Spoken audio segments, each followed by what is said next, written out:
نحمدہ ونصلی علی رسولہ الکریم، اما بعد۔ ناظرین، سامعین اور حاضرین، رمضان المبارک میں قرآنی مجالس کا سلسلہ جاری ہے اور آج ہم چوتھے پارے پر گفتگو کریں گے، جس کی شروعات ہوتی ہے لن تنالوا البر حتی تنفقوا مما تحبون۔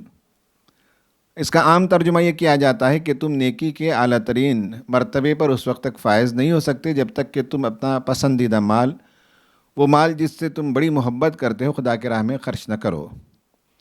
لیکن یہ صرف مال تک محدود نہیں ہے۔ انسان کی جتنی بھی محبوب و مرغوب چیزیں ہیں، خدا کے راستے میں اسے لگائے بغیر ایک آدمی نیکی کے اعلیٰ مقام پر نہیں پہنچ سکتا۔ اس کا مطلب یہ ہوا کہ خدا کے راستے میں آدمی اپنا وقت بھی خرچ کرے، اپنی صلاحیتیں بھی لگائے، اپنی جوانی بھی لگائے، اپنا مال بھی لگائے، اپنے انرجیز بھی لگائے۔ جو کچھ اللہ تعالیٰ نے اسے دیا ہے، جب تک وہ خدا کے راستے میں خرچ نہ کیا جائے، وہ خدا کا محبوب بندہ نہیں بن سکتا اور نیکی کے اعلیٰ مقام پر نہیں پہنچ سکتا۔ اس پارے کے اندر بنی اسرائیل کی معزولی کا اور اس کا بیان جاری ہے، اور اس کے ساتھ ساتھ امت مسلمہ کو اللہ تعالیٰ نے بہترین امت کا لقب اور ٹائٹل بھی یہاں دیا۔ پہلے تو یہ کہا کہ اللہ تعالیٰ کا تقوی اختیار کرو، تم سب مل جل کر اللہ تعالیٰ کی رسی کو مضبوطی سے تھام لو، تفرقے کا شکار نہ ہو جاؤ، اور تمہارے اندر ایک گروہ ایسا ضرور ہونا چاہیے، یا تم سب کو ایسا بننا چاہیے کہ تم امر بالمعروف نہی عن المنکر کا کام کرو، خیر کی طرف بلاؤ، نیکی کی طرف بلاؤ۔ یہ بات اس پارے میں دو جگہ تھوڑے سے الفاظ کے فرق کے ساتھ آئی ہے، یعنی امت کا جو فریضہ ہے، جو منصبی فریضہ ہے، اس کا تذکرہ آیا، خیر امت ہو تم، اور امر بالمعروف نہی عن المنکر تمہاری ذمہ داری ہے۔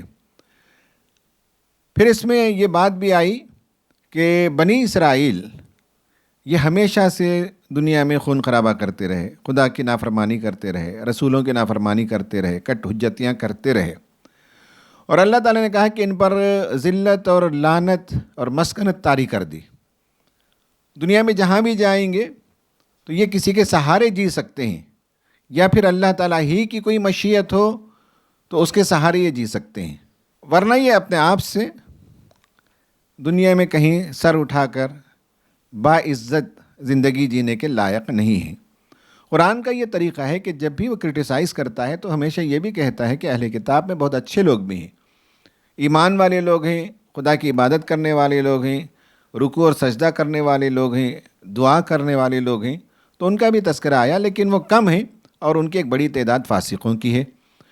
پھر اس کے بعد غزوہ احد پر تبصرہ آیا، وہ جنگ جو مسلمانوں نے اس کے پہلے حصے میں جیتی تھی، اس کے دوسرے حصے میں سیٹ بیک ہوا، نقصان ہوا، جانی نقصان ہوا، اور اس سیٹ بیک پر اللہ تعالیٰ نے تبصرہ کیا۔ یہ کوئی جنگ کا قصہ نہیں بیان کیا گیا ہے، بلکہ مسلمانوں پر تبصرہ کیا گیا اور بتایا گیا ہے کہ تمہاری قوت کا راز کیا ہے اور تمہاری کمزوری کہاں سے پیدا ہوتی ہے۔ قوت کا راز یہ ہے کہ اپنے رسول کی یا اپنے لیڈر کی اطاعت کرو، اور جب بھی تم نے اس میں کوتاہی کی ہے تو تمہیں نقصان اٹھانا پڑا ہے۔ آگے بھی جب بھی کوئی اختلاف ہو تو اللہ اور اس کے رسول کی طرف لوٹانا چاہیے۔ اور پھر جنگ احد پر تبصرہ کرتے ہوئے اللہ تعالیٰ نے کہا کہ دنیا کے نشو و فراز ہیں جو اللہ تعالیٰ انسانوں کے درمیان گردش کراتے رہتا ہے، لیکن تم یہ وَلَا تَحِنُوا وَلَا تَحْزَنُوا وَأَنْتُمُ الْأَعْلَوْنَ إِن كُنتُم مُؤْمِنِينَ۔ تمہیں نہ غمزدہ ہونے کی ضرورت ہے، نہ حزن و ملال کرنے کی ضرورت ہے، تم ہی دنیا میں غالب رہو گے اگر تم مومن ہو۔ موت کا فلسفہ بھی بتایا گیا، وَمَا كَانَ لِنَفْسٍ أَن تَمُوتَ إِلَّا بِإِذْنِ اللَّهِ كِتَابًا مُؤَجَّلًا۔ موت کسی کو نہیں آتی اس وقت تک جب تک کہ اللہ تعالیٰ کا فیصلہ نہ ہو جائے۔ تو جو لوگ موت کے ڈر سے میدان جنگ چھوڑ کر بھاگ گئے اور دور چلے گئے، 1000 میں سے 300 لوگ نکل کر چلے گئے، ان کو یہ بتایا گیا کہ موت تو بہرحال آنی ہے، تم میدان جنگ میں رہو یا لوہے کے مضبوط قلعوں میں اپنے آپ کو محصور کر لو، موت جب آئے گی تو آ کر تمہیں دبوچ لے گی، اس سے بچنے کا کوئی چارہ نہیں ہے۔ جنگ احد پر اور بھی تبصرے آئے، پھر آخر میں نبی صلی اللہ علیہ وسلم کو بتایا گیا کہ ٹھیک ہے یہ سب غلطیاں ہوئی ہیں، لیکن آپ ان سے مشورہ کریں، آپ بڑے نرم دل کے واقع ہوئے ہیں، آپ ان سے مشورہ کیجئے اور ان کو اپنے ساتھ کام میں رکھیے، اللہ کے توکل پر کام کرتے رہیے۔ یہ آپ صلی اللہ علیہ وسلم کو تعلیم دی گئی۔ بنی اسرائیل پر تبصرہ کرتے ہوئے ایک بات یہ بھی بتائی گئی کہ تمہیں عنقریب اہل کتاب سے اور ان کے نقش قدم پر چلنے والے مشرکین سے بہت کچھ تمہیں اذیت ناک باتیں سننے کو ملیں گے۔ جو لوگ تقوی پر قائم رہیں گے وہ ان سب چیزوں کو نیویگیٹ کر سکتے ہیں۔ بہرحال یہ بڑے حوصلے کا کام ہے کہ جب ایموشنلی تمہیں ہرٹ کیا جائے تو تم جو ہے کمپوز رہو اور آرام سے رہو اور انٹیلیجنٹ طریقے سے، وائز طریقے سے انہیں ریسپونڈ کرو۔ یہ بہت ہی جگر گردے کا کام ہے۔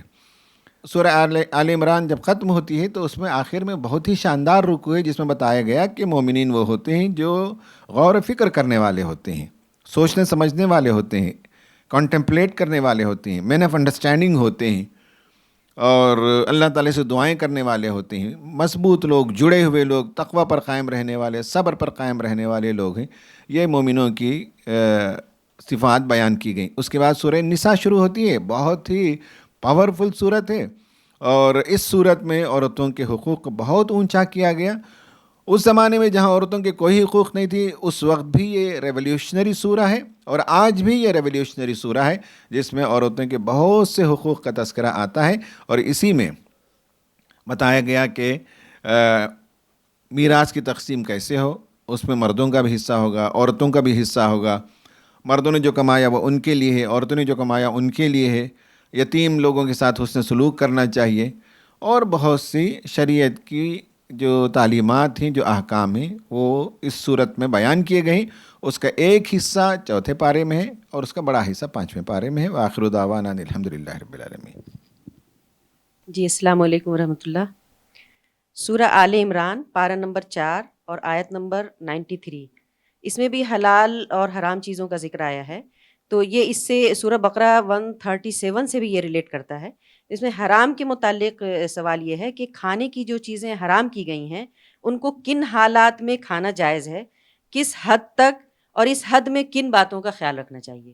کل مولانا نے اس پر ایک اصولی بات بتائی کہ اسلام میں جہاں پابندیاں آتی ہیں، سخت تعلیمات آتی ہیں، سزاؤں کا بیان جہاں آتا ہے، وہاں جو ایکسیپشن کا رول ہے وہ بھی بیان کیا جاتا ہے۔ تو حرام نہیں کھانا چاہیے یہ اصول ہے، لیکن اس میں ایکسیپشن یہ ہے کہ فَمَنِ اضْطُرَّ غَيْرَ بَاغٍ وَلَا عَادٍ، بعض صورتوں میں حرام کھانے کی اجازت دی گئی ہے۔ ان میں سے کنڈیشن نمبر 1 یہ ہے کہ جان بچانے کے لیے، جان کے لالے پڑے ہوئے ہوں اور کوئی اور چیز میسر نہ ہو، تو اس وقت آدمی حرام انٹیک کر سکتا ہے۔ دوسرا، ضرورت سے زیادہ نہ ہو، جان بچانے کے لیے کہیں پھنس گیا ہو تو آدمی اتنا کھا سکتا ہے جتنا وہ چل کر مین روڈ تک آ جائے، جان بچا سکے، یا جہاں اسے دیگر چیزیں میسر آ جائیں وہاں تک وہ سفر کر سکے، اتنا۔ اور تیسرا یہ بتایا گیا کہ بغاوت کا جذبہ، حدود توڑنے کا جذبہ، نافرمانی کا جذبہ اس کے اندر نہیں ہونا چاہیے۔ آیت نمبر 104 میں اللہ تعالیٰ فرماتا ہے وَلْتَكُن مِّنكُمْ أُمَّةٌ يَدْعُونَ إِلَى الْخَيْرِ وَيَأْمُرُونَ بِالْمَعْرُوفِ وَيَنْهَوْنَ عَنِ الْمُنكَرِ، اور یہیں جسٹ بغل میں 110 میں اللہ تعالیٰ فرماتا ہے كُنتُمْ خَيْرَ أُمَّةٍ أُخْرِجَتْ لِلنَّاسِ تَأْمُرُونَ بِالْمَعْرُوفِ وَتَنْهَوْنَ عَنِ الْمُنكَرِ۔ آیت نمبر 104 میں صرف امہ کہا ہے، اور آیت نمبر 110 میں خیر امہ کہا ہے۔ یہاں اللہ تعالیٰ نے خیر امہ کا کے اور ایک آیت میں صرف امہ کا کے کس کو، کون سے مسلمان کو مراد کر رہا ہے، یہ تھوڑی تشریح وضاحت طلب ہے۔ اس پر تفصیل سے مولانا نے کل گفتگو کی ہے، تاہم اختصار کے ساتھ جواب دیتا ہوں کہ امت کا جو مقام ہے وہ الگ الگ جگہ الگ الگ ٹائٹل سے یاد کیا گیا ہے۔ آپ صرف ان 2 آیتوں کو یہاں کمپیئر کر رہے ہیں۔ ایک آیت گزر گئی سیقول کی شروعات میں کہ تم امت وسط ہو، تم خیر امت ہو، اور تم میں ایک جماعت ضرور ہونی چاہیے۔ وہ دونوں تو ٹائٹل ہیں، امت وسط بھی ٹائٹل ہے اور خیر امت بھی ٹائٹل ہے۔ اور یہاں یہ بتایا گیا کہ تم میں سے ایک جماعت ضرور ایسی ہونی چاہیے جو لوگوں کو خیر کی طرف بلائے، امر بالمعروف کرے، نہی عن المنکر کرے۔ اور آگے کنتم خیر امت میں کہا گیا کہ تم بہترین امت ہو اور تمہارا یہ کام ہے۔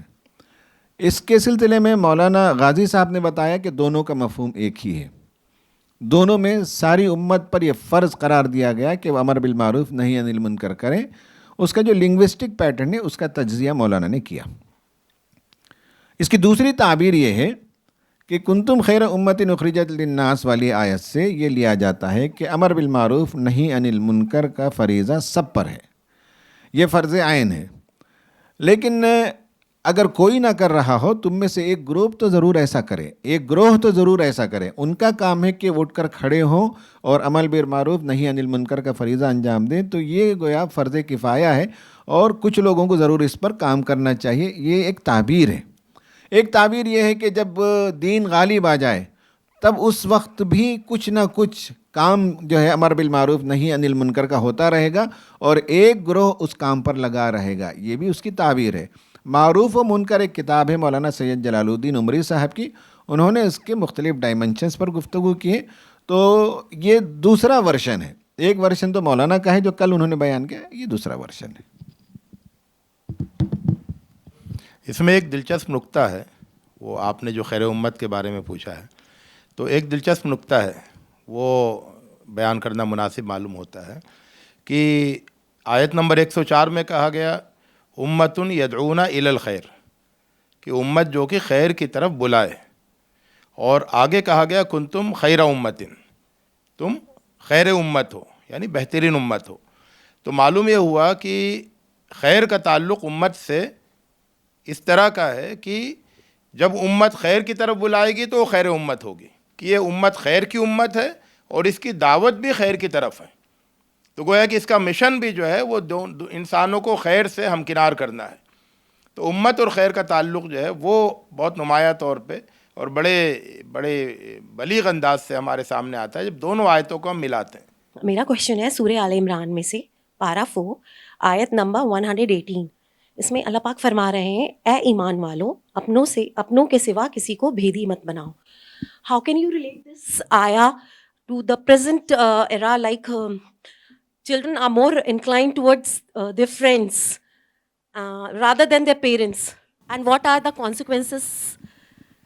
نہیں، آیتوں کو ہم کانٹیکس میں سمجھتے ہیں ہمیشہ، پھر اس کے بعد ہم اپنے کانٹیکس میں اس کو سمجھیں گے۔ یہ جو کانٹیکسٹ ہے یہ جنگی کانٹیکسٹ ہے۔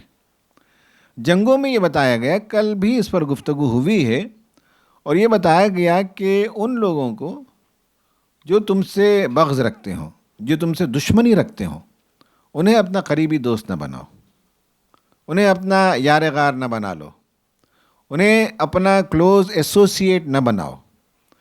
تو یہ تو جنگی پس منظر میں دشمنوں کے ساتھ، جو دشمن قوم کے لوگ ہیں، ان کے ساتھ ایسی دوستی نہیں کی جا سکتی جہاں آدمی کھل کر بات کرے۔ یہ آیت کا اپلیکیشن آج ہمارے بچوں کے لیے نہیں ہوتا ہے۔ اسلام تو ہمیں تعلیم دیتا ہے کہ چونکہ ہم خیر امت ہیں، سارے انسانوں کے لیے بھلائی کے لیے نکالے گئے ہیں، تو ہمیں عام انسانوں کے درمیان رچ بس جانا ہے، ان سے محبت کرنا ہے، ان سے باتیں کرنی ہیں، ان تک دین کا پیغام پہنچانا ہے، تو اس سے کوئی ممانعت نہیں ہے۔ سورہ نمبر 4 اور آیت نمبر 3، وَإِنْ خِفْتُمْ أَلَّا تُقْسِطُوا فِي الْيَتَامَىٰ فَانكِحُوا مَا طَابَ لَكُم مِّنَ النِّسَاءِ مَثْنَىٰ وَثُلَاثَ وَرُبَاعَ فَإِنْ خِفْتُمْ أَلَّا تَعْدِلُوا فَوَاحِدَةً أَوْ مَا مَلَكَتْ أَيْمَانُكُمْ ذَلِكَ أَدْنَىٰ أَلَّا تَعُولُوا۔ سوال یہ ہے کہ اللہ تبارک و تعالیٰ اس کے تعلق سے، شادی کے تعلق، نکاح کے تعلق سے کہہ رہا ہے کہ تم نکاح کرو 2-2، 3-3 یا 4-4، لیکن اگر تمہیں خوف ہو کہ تم انصاف نہ کر سکو گے تو ایک پر اجارہ داری، ایسا محسوس ہوتا ہے کہ وہ اجازت دے رہا ہے کہ تم ایک کر سکتے ہو، ورنہ مناسب اور بہتر یہ ہے کہ تم 2-2، 3-3 یا 4-4 کرو۔ لیکن اس کو عورتوں کے پرسپیکٹیو سے وہ اس کو آج کل جیسا کہ پولیگیمی کے تعلق سے ہم دیکھتے ہیں کہ وہ 2-3 شادیوں کو بہت برا سمجھا جاتا ہے اور اس کو بہت نامناسب خیال کیا جاتا ہے، تو اس پر آپ روشنی ڈالیں۔ ان آیتوں کو جب آپ پڑھیں گے تو لگے گا کہ اللہ تعالیٰ عورتوں کے بھلے کے لیے کچھ احکام دے رہا ہے مردوں کو۔ تو پہلی بات تو یہ ہے کہ جو ماحول ہے وہ کیا ہے کہ عورتوں کی بھلائی ہو، اور اس میں پھر بتا رہا ہے کہ عورتوں کے ساتھ انصاف، عورتوں کے بچوں کے ساتھ انصاف، کا جہاں تقاضا ہو کہ بھئی ان کے حقوق کا ادا کرنا ہے تو پھر وہاں پر تم 2 3 4 شادی کرو. اور پھر وہاں پر یہ بھی بتایا کہ عورتوں کی بھلائی کے لیے کہ اگر عورتوں کے ساتھ انصاف نہیں ہو سکے تو تم ایک پر اکتفا کرو. اس کے بعد آگے بھی کہا گیا کہ عورتوں کو ان کے جو مہر ہیں، جو ان کی رقم ہے، وہ ان کو دو. تو کیا معلوم ہوا کہ عورتوں کا مسئلہ پیش نظر ہے، عورتوں کے مسئلے کو حل کرنا پیش نظر ہے. اس سلسلے میں علامہ حمید الدین فراہی رحمۃ اللہ علیہ نے جو تعدد ازواج کے جو مقصد بتایا ہے، تو اس میں 3 مقاصد بتائے ہیں، جس میں سے کہ ایک اہم مقصد یہ ہے کہ کفالت النساء جمیعاً، کہ ایسا معاشرہ ہو جس میں کہ معاشرے کی تمام عورتوں کو شادی کا سائبان مل جائے. کوئی عورت بھی جو ہے وہ شادی کے، زوجیت کے سائبان سے محروم نہیں رہے. تو جب یہ نظام ہوگا ایک سے زیادہ شادیوں کا، تو اس میں پھر معاشرے میں کوئی خاتون وہ زوجیت سے محروم نہیں رہے گی. اور ظاہر سی بات ہے کہ یہ تو عورتوں کی مطلب اختیاری سے ہوگا. جو لڑکی دوسری بیوی بننا پسند کرے گی وہ اپنی مرضی سے، جو تیسری بیوی بننا پسند کرے گی وہ بھی اپنی مرضی سے، ہے نا. لیکن اوورآل جو ہے جو نتیجہ ہوگا وہ نتیجہ یہ ہوگا کہ جو یتیم بچے ہیں ان کا مسئلہ حل ہوگا، اور پھر کیا ہے کہ تمام عورتوں کا مسئلہ حل ہوگا. تو اس پس منظر میں یعنی عورتوں ہی کے پرسپیکٹیو میں اس آیت کو اور اس تعلیم کو دیکھنا چاہیے، کیونکہ قرآن مجید نے اس کو عورتوں کے پرسپیکٹیو ہی میں بیان کیا ہے. مردوں کے حقوق یا مردوں کو یہ حاصل ہونا چاہیے اس پرسپیکٹیو میں نہیں بیان کیا ہے، بلکہ عورتوں کے جو کی پریشانیاں دور ہوں، ان کی محرومیاں دور ہوں، اور سماج کی ساری عورتوں کو کفالت اور سائبان میسر آئے، اس تناظر میں بیان کیا. اور اسی تناظر میں ان آیتوں کو دیکھنا چاہیے. وَاعْتَصِمُوا بِحَبْلِ اللَّهِ جَمِيعًا وَلَا تَفَرَّقُوا، اس نے تمہارے دل جوڑ دیے اور اس کے فضل و کرم سے تم بھائی بھائی بن گئے. دلوں کا جوڑنا اللہ کے اختیار میں ہے، تو امت کا ایک ہو کر ہونا کیسے ممکن ہے تاکہ فرض منصبی ادا ہو سکے. اس آیت میں ایک بات اور ہے کہ آگ سے بھرا ہوا گڑھا دنیا کی آگ ہے یا آخرت کی آگ؟ یہ دراصل امت کو یہ یاد دلایا گیا کہ مل جل کر رہیں، اتحاد سے رہیں، اور اتحاد کا ذریعہ حبل اللہ ہے، اللہ کی رسی ہے. اور اللہ کی رسی کیا ہے؟ تو معلوم ہوا کہ اللہ تعالیٰ کا کلام ہے، قرآن ہے. اور بعض لوگوں نے کہا کہ قرآن و سنت ہے اللہ کی رسی. تو اللہ کی رسی کو مضبوطی سے تھام لو، مل جل کر رہو، تفریقے کا شکار نہ ہو جاؤ. جب بھی تم نے تفریقہ کیا تو اس کا انجام تمہیں معلوم ہے کہ تمہارے درمیان برس تک لڑائی جھگڑے چلتے تھے. اوس اور خزرج میں بڑی دشمنیاں پائی جاتی تھیں، ایک دوسرے کو گوارا نہیں کرتے تھے. لیکن جب وہ ایمان لے آئے تو شیر و شکر ہو گئے، بھائی بھائی بن گئے. یہ تو وہ صحابہ تھے جو ایمان لے آئے.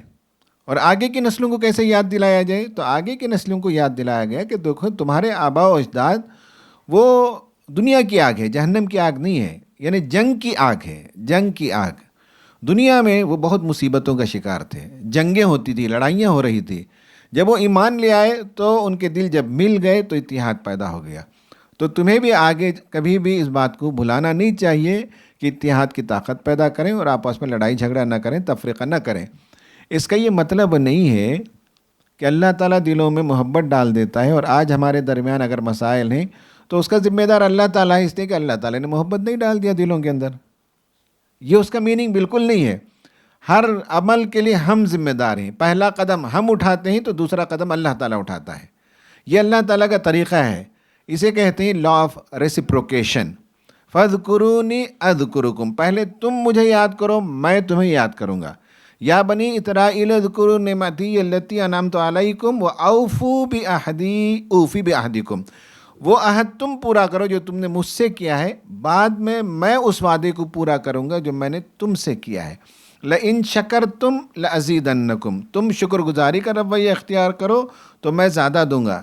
تو لا آف ریسیپروکسٹی یہ کہتی ہے، اس کا ایک قانون یہ بتاتا ہے کہ دلوں میں محبت اللہ تعالیٰ خود سے نہیں ڈالتا جب تک کہ اتحاد کے لیے لوگ آگے نہ بڑھیں، اپنے اختلافات کو نہ بھلائیں، قرآن کو نہ تھام لیں، مقصد حیات کو نہ پہچان لیں، جب وہ ایک قدم آگے بڑھتے ہیں تو اللہ تعالیٰ ان کے دلوں کے اندر محبت ڈالتا ہے۔ عربی زبان کا ایک اسلوب یہ ہے، قرآن مجید میں جس اسلوب کو بہت زیادہ دہرایا گیا ہے وہ یہ ہے کہ عمل تو بندے کا ہوتا ہے، لیکن چونکہ اللہ تعالیٰ اس عمل کو نتیجے تک پہنچاتا ہے، اس عمل کو ہونے دیتا ہے اور اس عمل کو نتیجہ عطا کرتا ہے، اس لیے اس عمل کو اللہ تعالیٰ اپنی طرف بھی منسوب کرتا ہے، وہ اچھا عمل ہو یا برا عمل ہو، ہے نا۔ تو اللہ تعالیٰ یہ کہتا ہے کہ اللہ نے تمہارے دلوں میں محبت ڈال دی، یعنی محبت تو تم نے آپس میں کی، لیکن اللہ تعالیٰ نے اس محبت کو ہونے دیا، اس کو ایک نتیجہ عطا کیا۔ میرا سوال یہ ہے، سورہ آل عمران آیات نمبر 98, 99, 100، یہ جتنے آیات ہے، قُلْ يَا أَهْلَ الْكِتَابِ لِمَا تَكْفُرُونَ بِآيَاتِ اللَّهِ وَاللَّهُ شَهِيدٌ عَلَى مَا تَعْمَلُونَ۔ یہ جتنے آیات ہے تقریباً 4-5 ایسے آیات ہے جس میں قُلْ يَا أَهْلَ الْكِتَابِ قُلْ يَا أَهْلَ الْكِتَابِ ایسے بات کرے گا۔ اس میں کامن سوال جو ہمیشہ ہمارے ذہن میں آتا ہے کہ جو اہل کتاب ہے، جو نبی کریم صلی اللہ علیہ وسلم کے زمانہ میں جو اہل کتاب ہے، وہ اہل کتاب آج ہے یا نہیں؟ اور بہت سارے لوگ ہم ایسے دیکھتے ہیں کہ اہل کتاب بتا کر ان سے شادی کر سکتے ہیں یا نہیں۔ بہت سارے مولانا یہ آیات کی تفسیر میں کرتے ہوئے دیکھا، لیکن وہ بات کرتے کرتے یہ جب آخر میں جاتے ہیں تو آخر میں جا کے کہتے ہیں کہ آج کے زمانہ میں اہل کتاب نہیں ہے، اور بہت سارے لوگ ایسے کہتے ہیں کہ آج کے زمانہ میں اہل کتاب ہے۔ تو یہ جو کنسیپٹ ہے اس کو کلیئر کر دیجیے۔ دیکھیے، اس پر تفصیل سے ہم نے گزشتہ رمضان گفتگو کی ہے، اس پر بہت تفصیل سے مولانا کا ایک مضمون آیا ہے تحقیقات اسلامی میں، جو علی گڑھ سے شائع ہوتا ہے۔ تو جو لوگ علمی ذوق رکھتے ہیں وہ وہاں پڑھیں۔ یہاں تو اہل کتاب کو گویا بہت ہی اپیلنگ انداز میں نبی صلی اللہ علیہ وسلم کی دعوت کی طرف انہیں مدعو کیا گیا۔ آپ صلی اللہ علیہ وسلم کو کہا گیا کہ آپ اہل کتاب سے کہیں کہ اے اہل کتاب، کیوں تم اللہ تعالیٰ کی آیتوں کا انکار کرتے ہو جو میں تمہارے سامنے پیش کر رہا ہوں؟ کیوں تم لوگوں کو دین کے راستے سے روکتے ہو اور دین کے اندر کجی پیدا کرتے ہو؟ یہ تمہارا رویہ ایسا کیوں ہو چکا ہے؟ یہ گویا کہ ایک رقت آمیز طریقے سے، دل سوزی کے ساتھ، پرسوز طریقے سے انہیں دعوت دی گئی ہے۔ اتنی بات تو یہاں بہت واضح ہے۔ دوسری بات، آپ کے سوال کا یہ کہہ سکتے ہیں کہ آج بھی اہل کتاب موجود ہیں۔ فقہا نے اسے ڈیفائن کیا ہے، بہت سے ڈیفینیشن ہیں، اور ان میں سے سمپل ڈیفینیشن یہ سمجھ لیں کہ آج بھی جو اپنے آپ کو یہودی کہے یا نصرانی کہے وہ اہل کتاب ہے۔ جہاں تک شادی کی بات ہے وہ اس آیت میں نہیں ہے، آگے کی آیتوں میں ہے، سورہ نساء وغیرہ میں جب ہم ڈسکشن کریں گے تو وہاں آئے گا۔ تو اس پر علماء نے بتایا ہے کہ یہ اجازت ایک اوپن اجازت ہے، لیکن اس کے ifs اینڈ بٹس ہیں، اور ان سب کا انالیسس کرتے ہوئے آج یہ کوئی پسندیدہ چیز نہیں ہے کہ اہل کتاب عورتوں سے شادی کیے رہیں۔ My question is related to ayat 191 of Surah Al-Imran. Allah says in the Quran, those people who remember Allah lying and sitting and standing, and there are many places where He repeats this. So if we are forgetful, if we procrastinate our reciting of Quran, or if there are days when we are forgetful and negligent, and how long can we do this until we fall in sin? Is it a sin to be forgetful of Allah and not remember Him all the time, sitting and standing? And if so, how do we overcome this? And also, there are days when when we are doing some activity that we don't always remember Allah. So is that a sin? So are we not of the ulil albab, and should we work on ourselves and on our nafs to make us constantly remember Allah in whatever we do? Or can we be negligent and procrastinate? There are days when we can skip being reading the Quran a lot, or being spiritually attached to Him. Is that a sin, or is that pardonable? تو ہماری sister کا یہ سوال ہے کہ انسان پر نسیان طاری ہوتا ہے، بھول جاتا ہے، فرگیٹفل ہوتا ہے۔ تو اس کے 3 لیئرز ہیں۔ ایک ہے ٹیمپرری فرگیٹفلنس، یہ ہر انسان سے ہوتا ہے، یہ کوئی برائی نہیں ہے، انسان کا یہ ویکنس ہے۔ کبھی کبھی ہوتا ہے کہ گھر میں ہم سے کہا گیا کہ آتے ہوئے گھر کی ضرورت کی کوئی چیز لے کر آئیں اور ہم بھول جاتے ہیں، تو یہ فرگیٹفلنس یہ انسان کا حصہ ہے، پھر اچانک اسے یاد آ جاتا ہے۔ دوسرا جو لیول ہے وہ ہے پرولونگڈ فرگیٹفلنس، کہ آدمی خدا کو بھول جائے، صرف جمعہ کا دن یاد کرے یا کسی ایک مخصوص وقت میں خدا یاد آئے، باقی زندگی میں خدا یاد نہ آئے۔ تو پرولونگڈ فرگیٹفلنس جو ہے وہ ایمان کی کمزوری کی علامت ہے۔ اور تیسرا ہے سنفل فرگیٹفلنس، آدمی خدا کو بھول جائے، نمازوں کا پابند نہ ہو، قرآن کی تلاوت نہ کرتا ہو، اسے یاد دلانے پر بھی وہ عبادت کی طرف مائل نہ ہوتا ہو، تو وہ سنفل فرگیٹفلنس ہے۔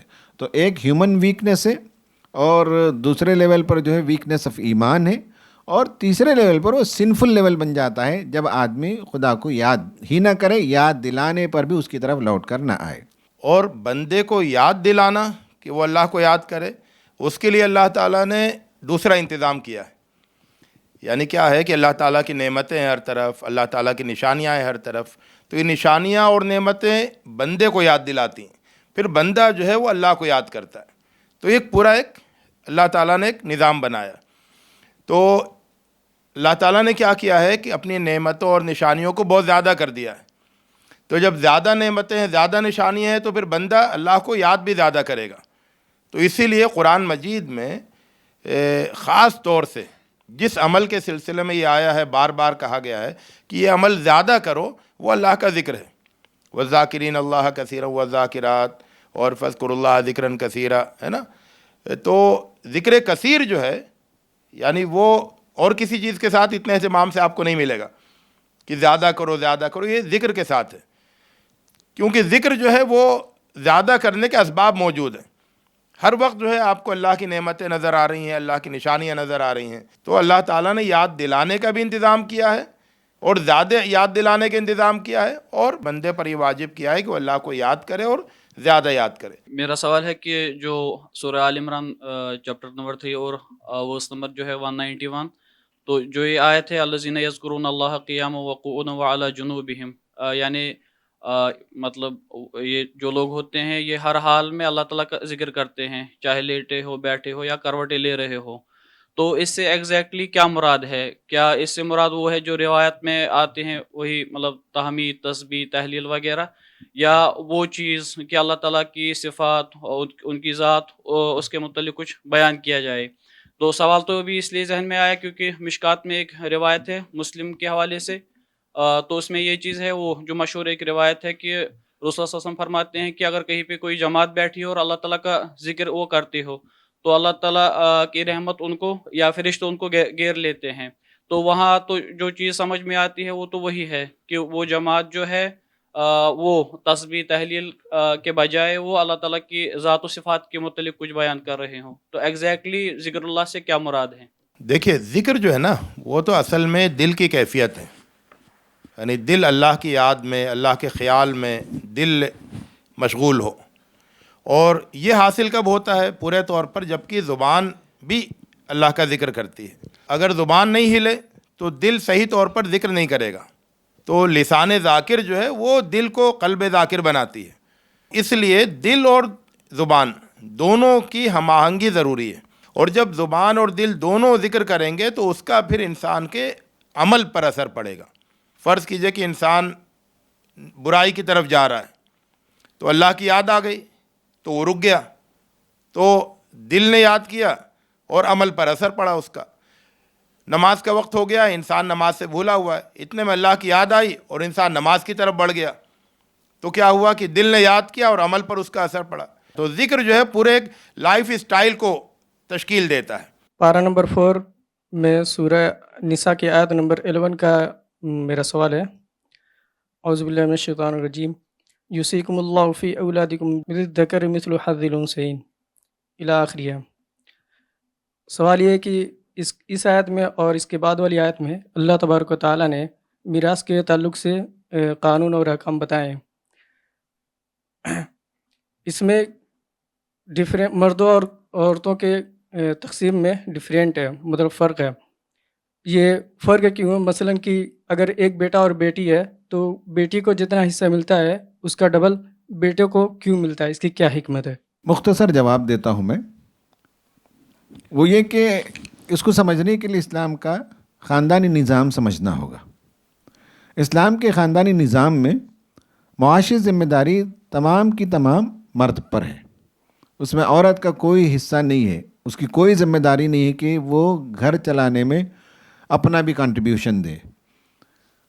تو اس پس منظر میں مرد کی جب معاشی ذمہ داری ہے تو عورت اگر کماتی بھی ہے تو وہ اس کا ذاتی اماؤنٹ ہے، اس کا بینک بیلنس ہے، اور گھر کے چلانے میں اسے شیئر کرنے کی ضرورت نہیں ہے۔ اگر دیتی ہے تو ایک اخلاق ہے، وہ ایک احسان ہے۔ اور اسی طرح سے عورت کو کچھ گفٹ ملے، کہیں سے بھی ملے، تو سب عورت کے اپنے پیسے ہوتے ہیں، اس کا اپنا بینک بیلنس ہے، گھر میں اسے خرچ کرنے کی ضرورت نہیں ہے۔ مرد کی ذمہ داری ہے ساری معاشی ذمہ داری کو قبول کرے اور گھر کا خرچ اٹھائے۔ اس لیے کہا گیا کہ مرد کو 2 حصہ ملے گا، چونکہ وہ اکنامک برڈن بیئر کرتا ہے۔ عورت کو ہاف ملے گا، اور اس کے نتیجے میں گھر کا ہاف برڈن وہ برداشت نہیں کرتی، وہ کل پیسے اس کے ہوتے ہیں۔ اسے اکنامک برڈن 0 ہے اور اسے شیئر ہے ہاف۔ مرد کو 2 حصہ ملتا ہے اور 100% اس کی اکنامک جو ہے لائبلٹی ہے، اس کی ذمہ داری ہوتی ہے۔ اس کو آپ سمجھ لیں تو کیوں اس طرح سے ڈیوائڈ کیا گیا، آسانی سے آپ بات کو سمجھ سکتے ہیں۔ ورنہ مغربی دنیا میں یہ کہ جو اعتراض اٹھاتی ہیں اس کی وجہ یہ کہ دونوں جب ایکول ہیں تو دونوں کو کمانے جانا پڑتا ہے، دونوں کو گھر کا جو ہے ساز و سامان لانا ہے، گھر چلانے کے لیے دونوں کو ایکول شیئر کرنا پڑتا ہے۔ اس کے باوجود عورت پر یہ بوجھ ہوتا ہے کہ وہ بچوں کو جنم دیتی ہے جس میں مرد شریک نہیں ہوتا۔ بچوں کو کم از کم 2 سال تک انٹینسو کیئر لینا ہوتا ہے جس میں مرد شریک نہیں ہوتا۔ تو ایکویلٹی کی بحث یہاں کر ختم ہو جاتی ہے۔ اگر روزی روٹی کے لیے، گھر چلانے کے لیے دونوں مل کر لاتے ہیں تو پھر عورت خاندان کیوں چلائے، اس کی ذمہ داری کیوں بنتی ہے؟ چونکہ وہ نسل انسانی کے لیے ایک بہت بڑا فریضہ انجام دیتی ہے، اس لیے اس پر اکنامک برڈن کو کم کر دیا گیا۔ اس میں ایک نقطہ اور اہل علم بیان کرتے ہیں، وہ یہ کہ ایسا نہیں تھا کہ انسانوں کے درمیان عورتوں مردوں کو برابر حصہ ملتا تھا، دونوں کو میراث ملتی تھی، پھر اللہ تعالیٰ کی طرف سے قرآن میں یہ حکم نازل ہوا کہ عورتوں کو اب آدھا ملے گا، بلکہ عورتوں کو وراثت دینے کا، وراثت میں شریک کرنے کا تصور ہی نہیں تھا۔ ایسے حالات میں قرآن نازل ہوا اور اس نے سب سے پہلے کہا لِلرِّجَالِ نَصِیبٌ مِّمَّا تَرَکَ الْوَالِدَانِ وَالْأَقْرَبُونَ وَلِلنِّسَاءِ نَصِیبٌ مِّمَّا تَرَکَ الْوَالِدَانِ وَالْأَقْرَبُونَ۔ تو عورتوں کا حصہ قائم کیا اسلام نے سب سے پہلی مرتبہ۔ تو آج کا یہ سیشن یہاں ختم ہوتا ہے۔ انٹرسٹنگ سوالات آئے، اس کے جوابات دیے گئے، اور امید ہے کہ آپ اس پر اکتفا نہیں کریں گے، مزید مطالعہ کریں گے۔ وآخر دعوانا ان الحمد للہ رب العالمین۔